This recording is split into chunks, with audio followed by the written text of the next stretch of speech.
Kata Allah, Muhammad SAW, sampaikan kepada umatmu, jika kalian nanti ingin mencari Allah, kamu ditanya, ada yang ingin mencariku, mencari Allah, katakan padanya, enggak usah dicari, saya dekat. Itu memberi harapan. Saya sering sampaikan makna kalimat ini. Anda tanya panitia, mana ustadznya?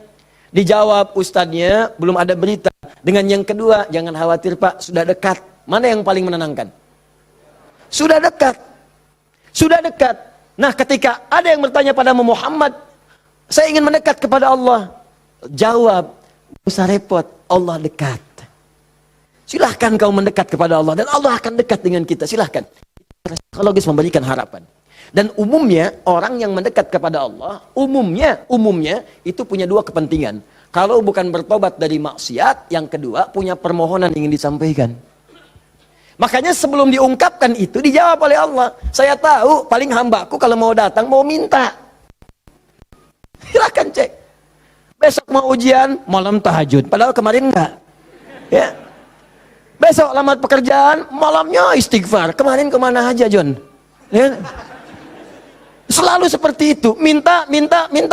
Kata Allah, lihat kalimatnya, ujibu da'watad da'i idza da'an. Kapanpun hambaku minta, aku akan kabulkan. Jadi rumus doa itu kalau diminta dikabulkan. Jadi nggak ada doa yang tidak dijawab sepanjang yang diminta itu baik. Sepanjang yang diminta itu maslahat. 3 sifat jawabannya. Diberikan seketika, jadi begitu dia meminta, seketika dikabulkan. Kalau dia membutuhkannya. Allahumma ya Rab, Allahumma ya Rab, Allahumma ya Rab. Saya ingin berdakwah ya Allah dengan teknologi. Saya ingin niatkan ya Allah masuk ke ITB supaya dengan ilmu itu saya bisa mengembangkan teknologi untuk mendekatkan orang kepadamu. Minta dia malamnya, luluskan saya ya Allah. Besoknya keluar lulus. Kalau benar maslahatnya. Ada yang kedua, ditunda itu sampai dia sanggup untuk menerimanya sebagai amanah kehidupannya. Tidak seketika dijawab, tapi nanti ketika dia sanggup baru diberikan. Karena kalau Allah berikan dalam hal tidak sanggup, tidak adil Allah. Karena Allah tidak memberikan ujian pada yang tidak sanggup. La yukallifullahu nafsan illa usaha. Jadi sekali lagi sering saya katakan, kalau Anda sedang diuji, jangan mengeluh. Karena Anda pun dipercaya oleh Allah. Allah yakin dengan Anda, kenapa Anda ragu? Jadi kalau Anda sekarang punya musibah, punya ujian, entah di rumah tangga ujiannya berat, entah di kantor misalnya ujiannya berat, entah dalam kehidupan, semuanya, semua orang tidak ada yang tidak punya ujian, semua diuji. Wala nabluwannakum bisyai, kata Allah, Quran surah kedua ayat 155. Semua yang hidup punya ujian. Dan sifat ujian itu tidak akan diberikan pada yang tidak sanggup.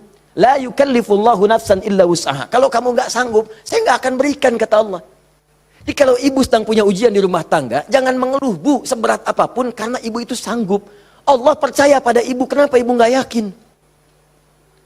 Antum punya ujian di kantor, berat rasanya Ustadz, betul memang berat, tapi Anda yang sanggup. Kalau ujian itu diberikan pada Adi Hidayat nggak sanggup. Anda hebat, kata Allah, kenapa Anda mengeluh? Ya Allah, kenapa saya? Ya Allah, ya emang kamu yang sanggup.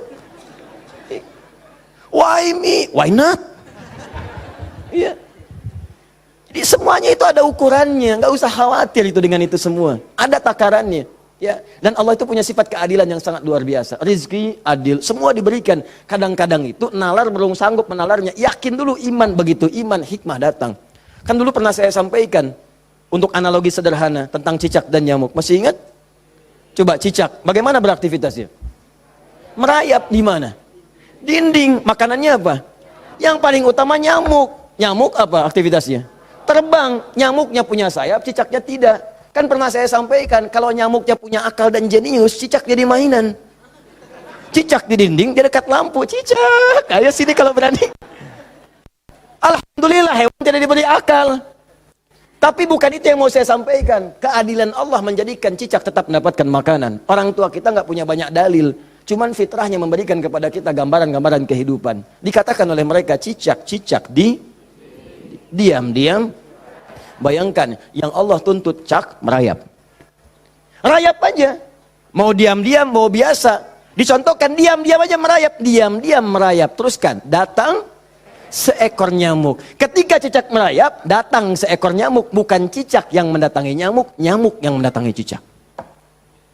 Siapa yang memberikan dorongan nyamuk datang ke cicak? Allah. Jadi kalau dia mengerjakan ikhtiar dari Allah, maka datanglah hasilnya. Cicak, kamu merayap aja, begitu merayap datang seekor nyamuk. Selanjutnya, silahkan. Ya.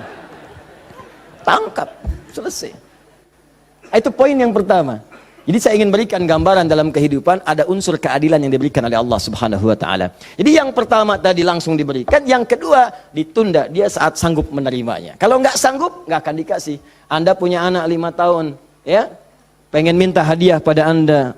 Bobo, motor. Pengen minta motor. Anak 5 tahun pengen minta motor beneran, dibelikan nggak? Ya, Anda memang mampu. Tapi pada saat itu nanti nak ya, Bapak belikan motor yang hebat. Sekarang motor yang ini dulu, motor-motoran. Setelah itu dia siap 2 tahun, 3 tahun, 4 tahun, 10 tahun ke depan diberikanlah motor itu. Apa karena Anda tak mampu memberi? Tidak, karena dia belum siap. Anda minta sekarang, tiba-tiba 10 tahun kemudian Anda dapatkan. Cuman saat dapat Anda nggak sadar kalau itu tuh hasil doa Anda yang dulu. Itu. Kadang-kadang demikian. Anda pengen jadi dokter. Ujungnya kan dokter, masuknya pengen ke UI. Tiba-tiba keterimanya di Undip misalnya. Tapi kan jadi dokter juga. Anda pengen proyek yang besar, dikerjakan sekarang, nggak dapat, doa belum terkabulkan. Tiba-tiba 10 tahun kemudian, dapat proyek yang besar, yang nilainya ternyata diakumulasikan 10 tahun ke belakang. Itu doa Anda. Kalau pengen bukti lebih dalam, betapa banyak orang tua yang berdoa sejak anaknya masih dalam kandungan. Pengen ini, pengen itu, dikabulkan setelah anaknya 20 tahun dia keluar dari kandungannya. Itu kan hasilnya.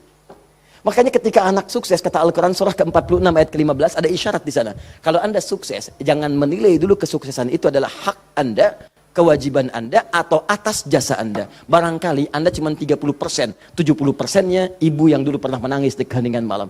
Ya Allah, jadikan anak saya seorang insinyur, ya Allah. Ya Allah, jadikan anak saya, ya Allah, orang yang saleh. Ya Allah, jadikan anak saya si fulan. Bapak Anda yang dulu cuma makan singkong, datangnya ke sawah, kemudian kerjakan segala rupa, ya Allah, jadikan anak saya lebih hebat dibandingkan saya. Puluhan tahun yang lalu mereka bermohon kepada Allah, doanya terkabul ke puluhan tahun kemudian. Makanya ketika Anda berhasil, kata Al-Quran, jangan dulu merasa bangga, karena boleh jadi jasa terbesarnya jasa orang tua dulu. Makanya Ismail, perhatikan baik-baik. Ismail yang mendapatkan air zam-zamnya. Lihat. Bergerak kakinya, gerak, keluar. Tapi Anda jangan lupa, ketika Ismail kehausan, ibunya mencari air. Disimpan Ismail, dia bergerak tangan kakinya. Karena kalau anak itu sudah mulai haus baik, pasti tangan kaki itu bergerak. Tapi air nggak keluar. Kapan air keluar? Setelah Sayyidah Hajar bolak-balik. Safa Marwah, bermohon kepada Allah. Positif, berdoa, minta. Ketika kemudian bagian yang terakhir ketujuh itu berada kemudian di Marwah, tiba-tiba mendengar satu percikan air keluar. Kapan air keluar? Karena jejak kaki Ismail yang menendang kemudian ke arah pasir itu, malaikat mengepakkan sayapnya, keluarlah. Kata ibunya, zam. Zam itu artinya kumpul jangan berhenti, kumpul jangan berhenti, kumpul jangan berhenti. Kalau kumpul saja mungkin berhenti, ijma, tahadda. Ini zam. Kumpul jangan berhenti. Sampai sekarang air itu selalu berkumpul, tidak pernah berhenti. Dikenallah dengan air zam-zam.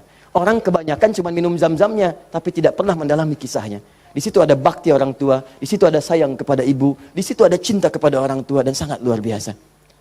Poin ketiga, kadang-kadang meminta sesuatu yang A diberikan B oleh Allah. Karena boleh jadi, maaf, yang dimintakan itu tidak ada maslahat untuk kita. Dalilnya Quran surah kedua ayat 216, paling kiri sebelah atas. Kutiba alaikumul qitalu wa huwa kurhul lakum. Diwajibkan bagi kalian berjihad, berperang dalam konteks perang, medan perang. Tapi ada juga konteks umum dengan rumus tafsir, al-ibratu bi umumil lafzi la bi khususis sababi. Kalau ada lafaz dalam Al-Qur'an jangan dikhususkan pada sebabnya, sepanjang konteksnya umum. Perang terbesar, perang melawan perasaan kita. Perang melawan hawa nafsu. Perang melawan negative thinking, kadang-kadang negatif kepada Allah. Kenapa saya, ya Allah? Kenapa ini enggak berakhir, ya Allah? Kata Allah, "Hei, asa an takrahu syai'an fa huwa khairul lakum." Boleh jadi kamu enggak suka, tapi ini yang terbaik buat kamu. Kamu kan enggak tahu kapan wafat.